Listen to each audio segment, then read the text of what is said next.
هدى للناس وبينات من الهدى والفرقان فمن شهد منكم الشهر فليصم صدق الله العظيم. قابل قدر معزز بزرگوں نوجوان دوستوں، رمضان المبارک کا عزیزہ مہینہ بالکل ہمارے سروں پر ہے. ہو سکتا ہے کل ہی سے تراویح کا آغاز ہو جائے.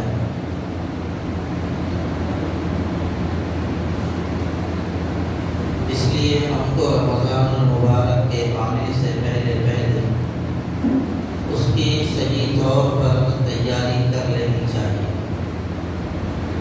گزشتہ 2 جمعوں سے رمضان المبارک کی تیاری کے بارے میں آپ کے سامنے کچھ معروضات عرض کی ہیں. اب رمضان آ رہا ہے. رمضان کے اندر ایک بڑا کام جو کرنا ہے وہ رمضان کی ناقدری سے بچنا ہے. بہت سارے لوگ رمضان کی ناقدری کرتے ہیں اور رمضان کی صحیح طور پر قدردانی نہیں کرتے. ناقدری سے بچنے کی ضرورت ہے. قدردانی کریں گے اللہ نعمتوں میں اضافہ فرمائے. اور ایک بات آپ یاد رکھیے، آدمی کے اندر جتنی طلب ہوتی ہے اور جتنی تڑپ ہوتی ہے، فیضان خداوندی کا ظہور بھی اتنا ہی ہوتا ہے. طلب کے مطابق توفیق ملتی ہے. طلب کم ہے توفیق بھی کم ملے. طلب زیادہ ہے توفیق کا سلسلہ بھی زیادہ رہے گا.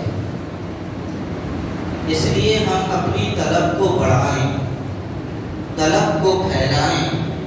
جتنی طلب ہم اللہ کو دکھائیں گے اللہ اتنی توفیق سے نوازے. اور بے طلبی سے، بے توجہی سے،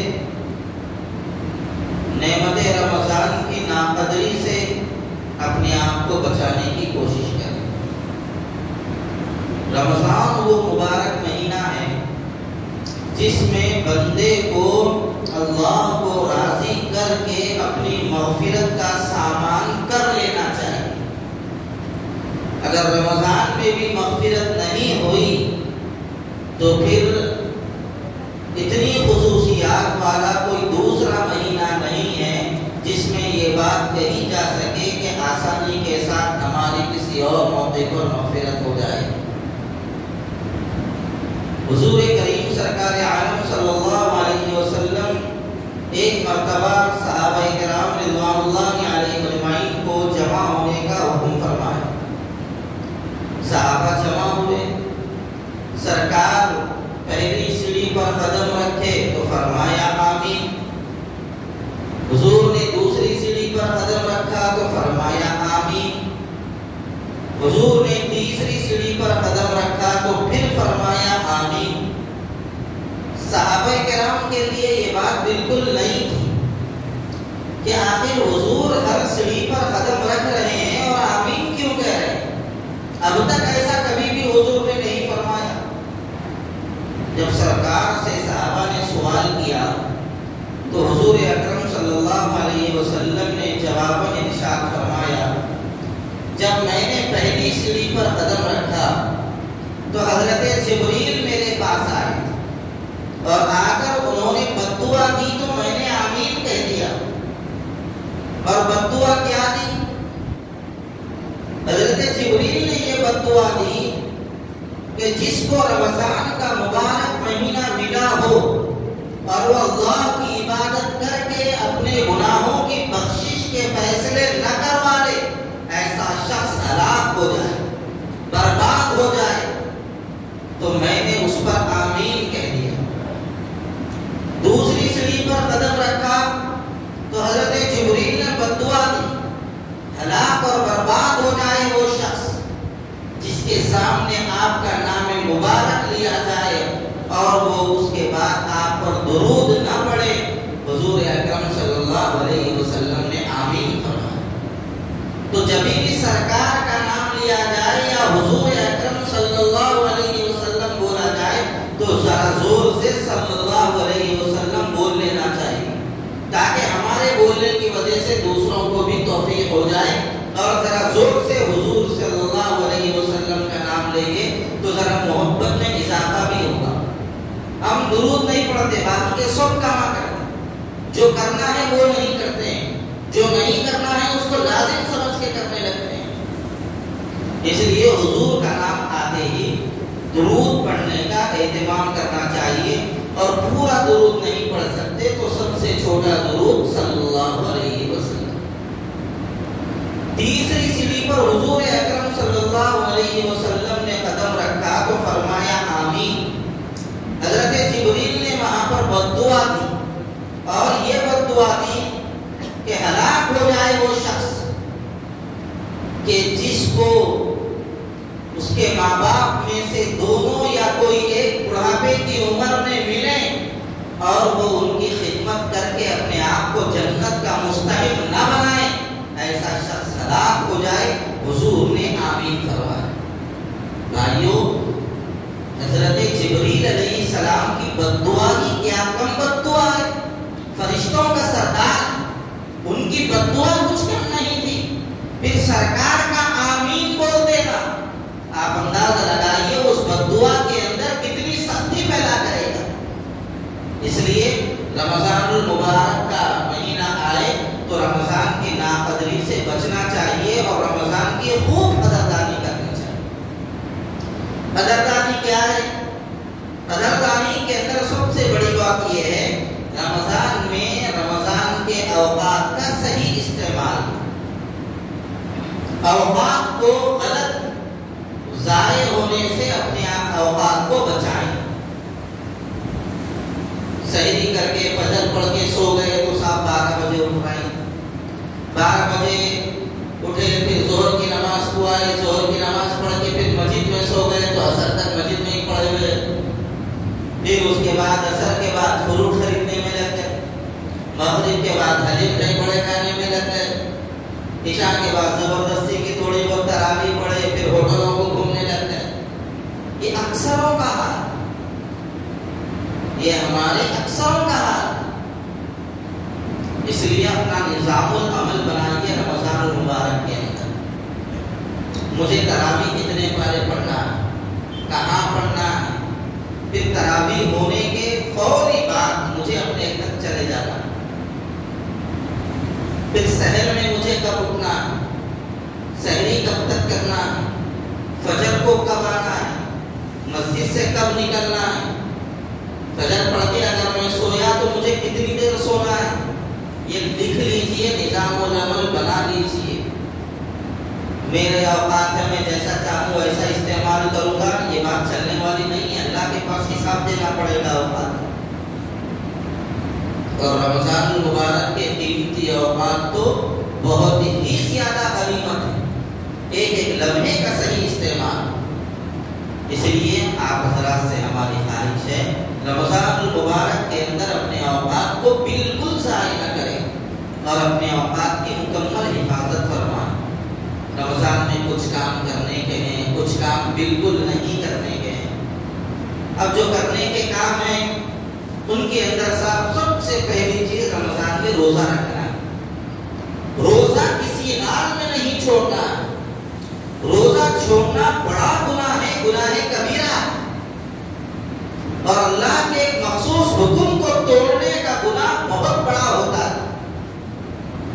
اس لیے یاد رکھیے یہ بات، رمضان المبارک کا روزہ چھوڑ دینا گناہ کبیرہ ہے، اور اللہ اتنے ناراض ہوتے ہیں آپ اس کا اندازہ نہیں لگا سکتے۔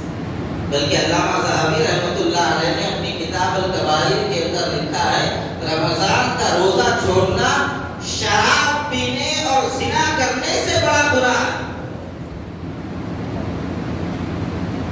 حضور اکرم صلی اللہ علیہ وسلم نے تو رمضان کے روزہ چھوڑنے والوں کے لیے بہت ہی خطرناک وعیدیں سنائی، اور روزہ رکھنے والوں کے لیے فضیلتوں کا بھی ذکر کیا گیا۔ حدیث شریف کے اندر ہے، روزہ اور قرآن اللہ تبارک و تعالیٰ سے قیامت کے دن جھگڑیں گے۔ روزہ کہے گا، اے اللہ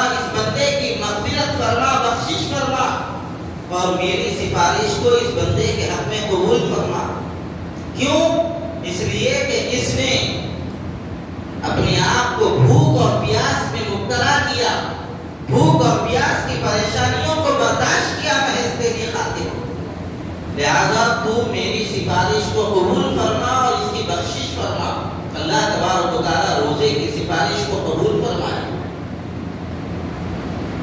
قرآن کہے گا اے اللہ اس بندے کے حق میں میری سفارش کو قبول فرما، اس لیے کہ میں نے اس کو رات میں سونے سے روکے رکھا تھا، ٹھہر کر اس کو میں نے جگایا تھا اور اس نے ٹھہر کر مجھے سنایا تھا.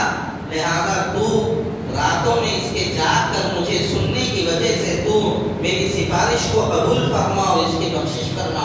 اللہ تبارک و تعالیٰ قرآن کی بھی سفارش کو قبول فرمائے. تو پتہ یہ چلا رمضان المبارک کی دو مخصوص عبادتیں ہیں، ایک روزہ ہے، دوسری تراویح. اب تراویح کے بارے میں بھی دو تین باتیں ذرا ذہن میں رکھنے کی ضرورت ہے. سب سے پہلی بات تو یہ ہے تراویح مکمل پڑھنے کا اہتمام کریں. تراویح کم نہ پڑھیں، مکمل پڑھنے کا اہتمام کریں. مکمل پڑھنے کا اہتمام کا مطلب یہ ہے تراویح روزانہ 20 رکعت پوری پڑھیں اور پورا مہینہ پڑھیں. 20 رکعت سے کم نہ پڑھیں اور مہینے میں کم نہ پڑھیں. پورا چاند نظر آنے تک تراویح پڑھیں. حضور اکرم صلی اللہ علیہ وسلم نے صحابہ کرام کو پہلے دن تراویح پڑھائی. تھوڑے صحابہ جمع ہوئے، صحابہ کو علم نہیں. جب صحابہ کو پتا چلا سرکار دو عالم صلی اللہ علیہ وسلم نے رات میں نماز پڑھائی ہے تو اور بھی زیادہ صحابہ جمع ہو گئے. حضور نے ان کو بھی پڑھایا.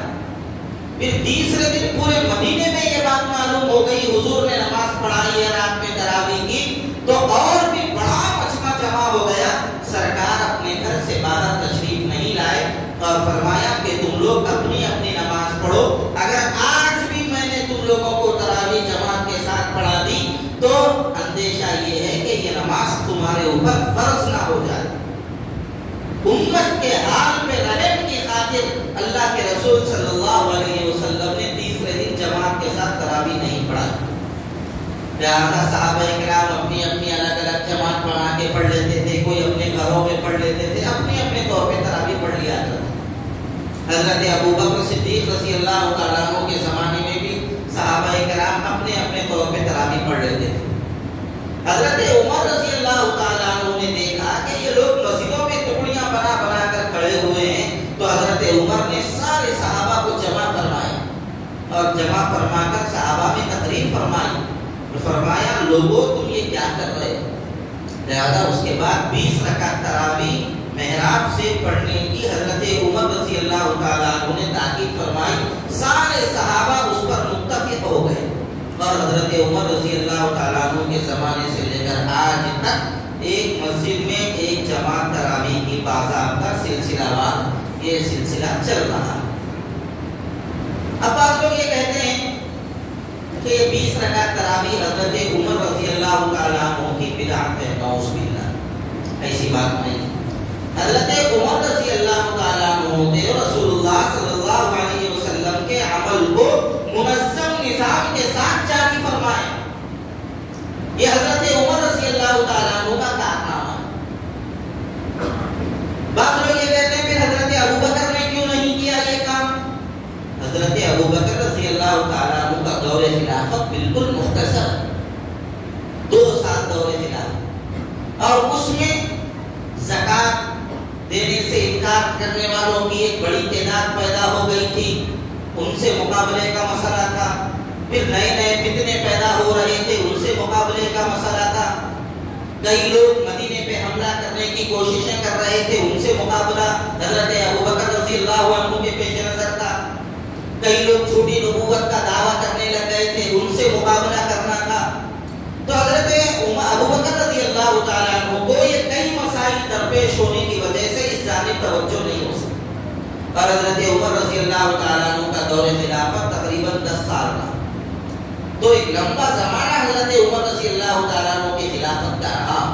تو حضرت عمر رضی اللہ تعالیٰ عنہ نے کئی کاموں کو منظم انداز سے جاری فرما دیا اور حضور نے یہ بھی ارشاد فرمایا علیکم بسنتی و سنت الخلفاء الراشدین المہدیین، تمہارے اوپر میری سنت پر عمل کرنا بھی ضروری ہے اور میرے خلفاء جو طریقہ بتلائیں اس پر بھی عمل کرنا ضروری ہے۔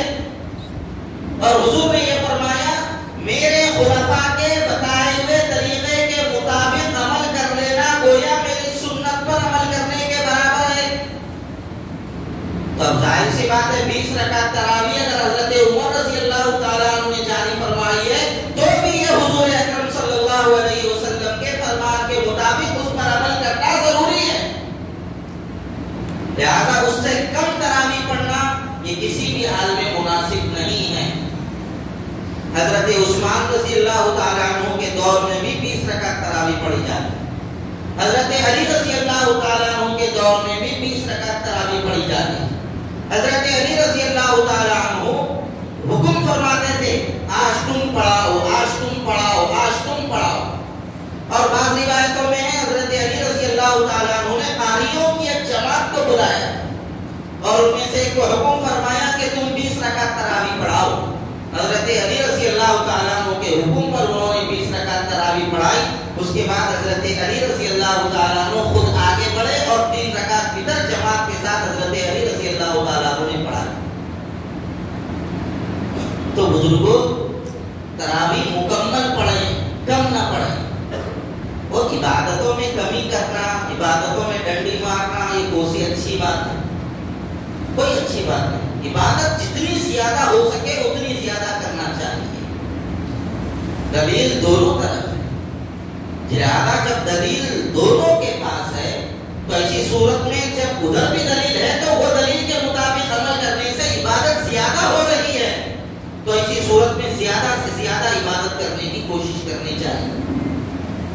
بعض لوگ کہتے ہیں حضور اکرم صلی اللہ علیہ وسلم قیام اللیل پڑھتے تھے رمضان میں 8 رکعت۔ یاد رکھیے وہ تراویح نہیں ہے، اس سے مراد تہجد ہے۔ تراویح الگ نماز ہے، تہجد الگ نماز ہے، اور حضور صلی اللہ علیہ وسلم جو 8 رکعت قیام اللیل پڑھتے تھے وہ رمضان میں بھی پڑھتے تھے، رمضان کے بعد بھی پڑھا کرتے تھے، پورے سال حضور پڑھا کرتے تھے۔ لہذا پورا سال نہیں پڑھتے، صرف رمضان میں 8 رکعت قیام اللیل کو یہ کہنا کہ یہی تراویح ہے یہ مناسب نہیں۔ قیام اللیل سے مراد تہجد ہے، اور حضور اکرم صلی اللہ علیہ وسلم سال بھر پڑھا کرتے تھے، اس لیے ایسی غلط فہمیوں میں مبتلا نہیں ہونا چاہیے۔ تو یاد رکھو علم علماء کی صحبت میں رہ کے حاصل کرو تو علم کا فائدہ ہوگا، صحیح نہج اور صحیح رخ معلوم ہوگا، اور علم علماء کی صحبت کے بغیر دوسروں سے حاصل کرنے کی کوشش کرو گے، دین کے نام پر دین سے دور ہو جاؤ گے، ہدایت کے نام پر ضلالت میں مبتلا ہو جاؤ گے۔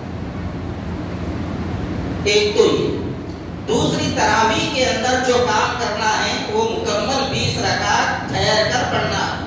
5 پارے 3 پارے پڑھنے والوں سے ہم صاف کہنا چاہ رہے ہیں، آپ امام صاحب کی پہلی تکبیر اللہ اکبر سے لے کر فطر کے سلام پھیرنے تک امام صاحب کے ساتھ برابر برابر نماز پڑھ سکتے ہو تو 3 پارے 5 پارے پڑھیے، ورنہ آپ مت پڑھیے۔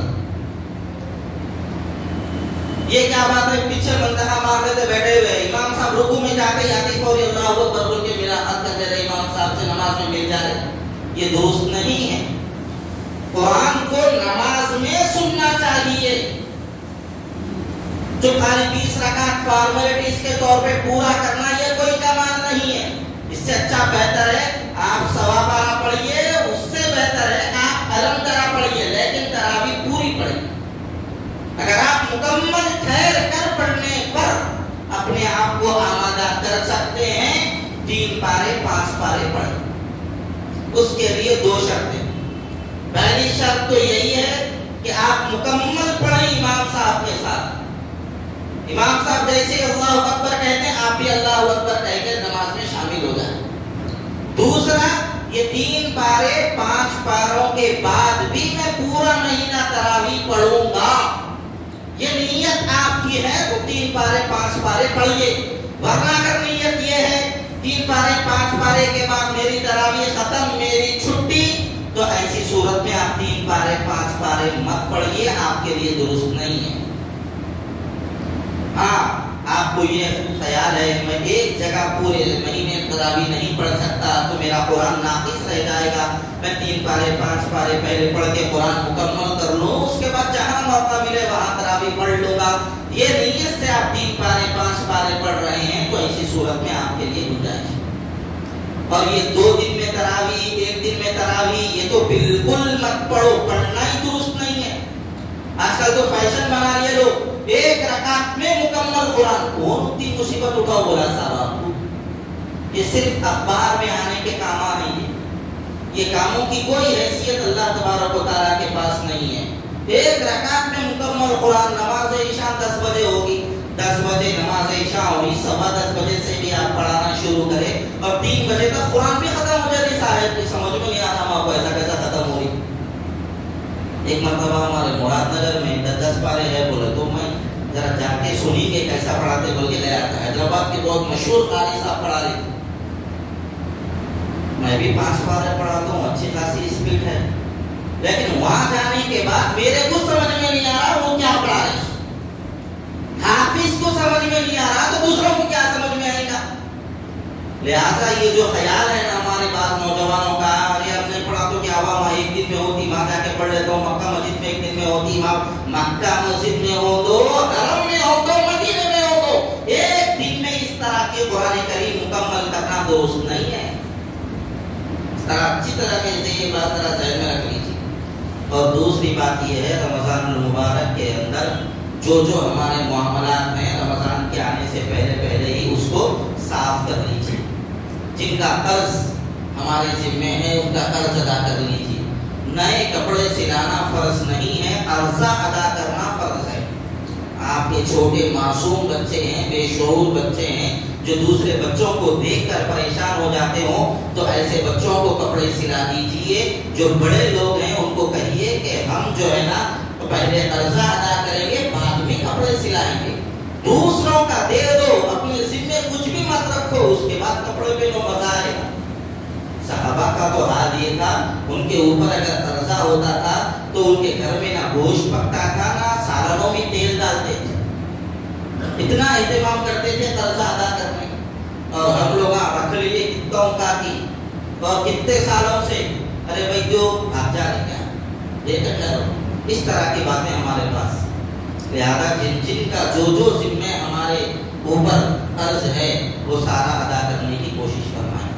رمضان المبارک کے اندر میں پھر گزارش کر رہا ہوں آپ حضرات سے، غیر ضروری بحثوں میں مت الجھیے.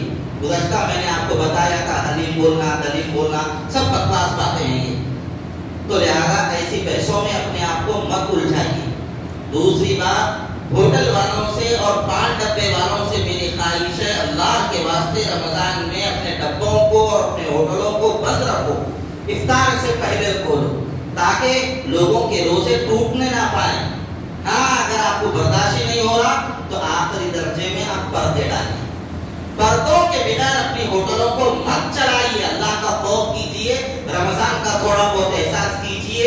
یہ اللہ کے خوف سے بڑھ کر آپ کا پیسہ نہیں ہے اور لوگوں کے روزے سے بڑھ کر آپ کا کاروبار نہیں.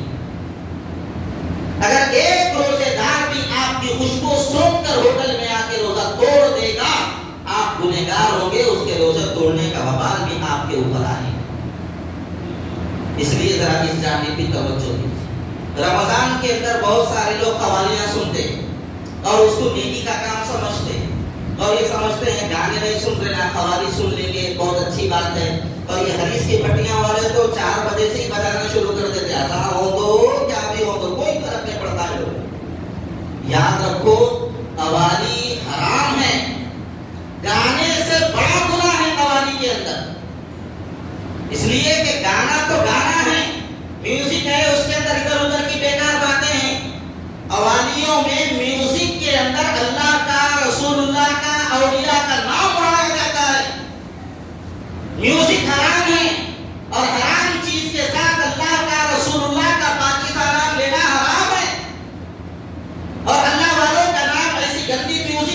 ساتھ ملانا درست نہیں ہے. یہ اللہ والوں کی محبت کی علامت نہیں، اللہ والوں کے مذاق کی علامت ہے. اس لیے قوالی سننا حرام ہے. اور بعض قوالیاں تو ایسی ہیں آپ کا ایمان بھی چلا جائے گا، آپ کو پتہ نہیں چلے گا. جیسے ایک مثال دے کے اپنی بات کو میں ختم کر رہا ہوں. ایک قوالی آپ نے اس کا سنا ہوگا، بہت مشہور ہے محمد کے شہر میں. سنے نہیں سنے؟ اس کے اندر ایک مصرع ہے، مجھے تھوڑا تھوڑا یاد ہے، وہ سنا رہا ہوں، سنو آپ حضرات. ہاتھ میں تسبیح بغل میں مصلی، لب پہ جاری اللہ اللہ، کہتی کہتی پہنچی بیت اللہ اور جا کے بولی اے میرے اللہ. اس کے بعد آگے تو جو چاہے تو گداؤں کو شہنشاہ کرے، اور پتہ نہیں ایسی بہت ساری باتیں. اس کے بعد آواز آئی غیب سے پگلی، میرے پلڑے میں وحدت کے سوا کیا ہے، چاہ تجھ کو جو لینا ہو لے محمد کے شہر میں. نعوذ باللہ. یعنی اللہ فرما رہا ہے کعبے میں پہنچنے کے بعد میں خالی تنہا ہوں، اکیلا ہوں، میں واحد ہوں، اس کے علاوہ میرے پاس کچھ بھی نہیں ہے. جو کچھ دینے والے ہیں وہ مدینے کے شہر میں ملنے والا ہے، مدینے والے دینے والے ہیں، مدینے کے شہر میں ملنے والا ہے. تو وہاں جا کے لے لے، میرے پاس کچھ بھی نہیں ہے. نعوذ باللہ. اللہ کی شہر میں کتنی بڑی گستاخی ہے یہ. غور کرو جملوں کو، آپ کو سمجھ میں آئے گی یہ بات. جذبات میں نہیں آنا چاہیے، غور سے سننا چاہیے. ایمان چلا جائے گا صاحب، ایمان چلا جائے گا اس سے. اور ہم غفلت میں سن رہے ہیں. اس لیے قوالیوں سے بچیے. کئی قوالیاں تو ایمان بھی لے کے چلے جاتے. اس لیے رمضان المبارک کے اندر ان چیزوں سے اپنے آپ کو بچیں. اور رمضان المبارک کے اندر جو گٹکا وٹکا کھانے والے، سگریٹ وگریٹ پینے والے لوگ ہیں، ذرا کم کر دو، بلکہ یہ اچھا موقع ہے، ختم کر دو. ہم نے تو ایک صاحب کو دیکھا ہے، ربانی مسجد میں 5 پارے چل رہے تھے، تو ایک مرتبہ میں گیا، قرآن ختم ہو رہا تو دیکھے تو کیا صاحب 5 پارے میں ٹھہرے ہوئے. اور بے خودی ایسی ہے، نماز میں مست ہے، پینٹ کے جیب میں سے صاحب ہاتھ ڈال کے گٹکا نکالا، پوڑی منہ میں سے پاڑا ڈال لیا، پھر ڈال لیتے نماز میں. میں نے دیکھا ہے، کسی سے سنا نہیں ہے، اپنی آنکھوں سے دیکھا ہوں. فرسٹ فلور پہ ربانی مسجد میں اتنی زیادہ ہمارا وہ جو ہے نا اس کا بھوت سوار. یاد رکھیے یہ بات، عادت کو اپنا غلام بنائیے. غلام عادت کے مت بنیے، عادت کو اپنا غلام بنائیے. ہم عادت کے غلام نہیں بننا. اگر ہم عادت کے غلام بن گئے تو ہم میں اور جنرل میں کوئی بھی فرق نہیں ہے. اس لیے ان باتوں کی جانب تھوڑی سی آپ حضرات توجہ دیں. رمضان المبارک آ رہا ہے، پوری قدر کریں، پوری فکر کریں، اپنے اوقات کو ضائع نہ کریں، اور جتنا زیادہ ہو سکے اللہ سے مانگتے رہیں. اور فجر میں اٹھنے کے بعد جب سحر میں آپ اٹھیں گے، فوری منہ ہاتھ دھو کے بستر پہ مت بیٹھیے.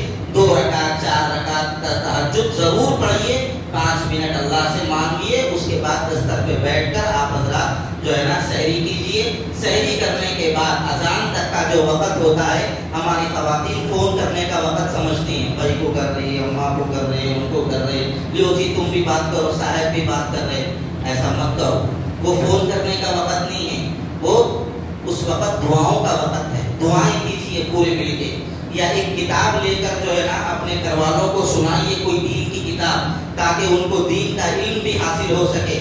آج کل قرآن کے خلاصے کی کتاب مل رہی ہے، 30 پاروں کا خلاصہ 30 چیپٹروں کے اندر، 30 لیسنوں کے اندر مل رہا ہے.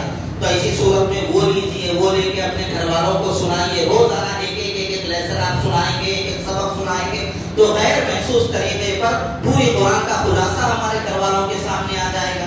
رمضان آنے سے پہلے ایک کام یہ بھی کیجیے، مجھے یہ سال کتنا قرآن یاد ہے، آئندہ مجھے کتنا قرآن یاد کرنا ہے، ٹارگیٹ بنائیے.